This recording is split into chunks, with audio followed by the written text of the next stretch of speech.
আসসালামু আলাইকুম। 18তম শিক্ষক নিবন্ধনে এই কোশ্চেনটা আসলে আসছে যে কোন সেন্টেন্সটা correct? A few number of students were present, a few number of students was present, a few number of student were present, A small number of students were present. সবাই ঝটপট করে অ্যান্সার করছে এইটা, এই যে a few number of students, এবং যেহেতু নাউনটা plural ভার্বটা singular, সবাই এটা অ্যান্সার করছে, কিন্তু এটা হবে না। এটা না হওয়ার পিছনে কারণটা কি, আমরা আসলে একটু মনের চোখ দিয়ে দেখার চেষ্টা করি। এই যে এ ফিউ নাম্বারস, এই জায়গায় কিন্তু এই নাম্বার শব্দটা হবে না, এ ফিউ এরপর ডিরেক্ট সাবজেক্টটা হবে।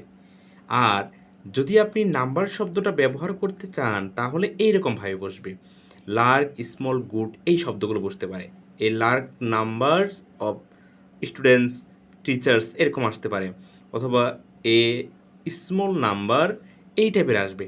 কিন্তু এ ফিউ নাম্বারস, অর্থাৎ এই যে এ ফিউ নাম্বার, এই শব্দটাই ভুল, এ ফিউ নাম্বার হবে না, এ ফিউ ডিরেক্ট সাবজেক্ট আসবে।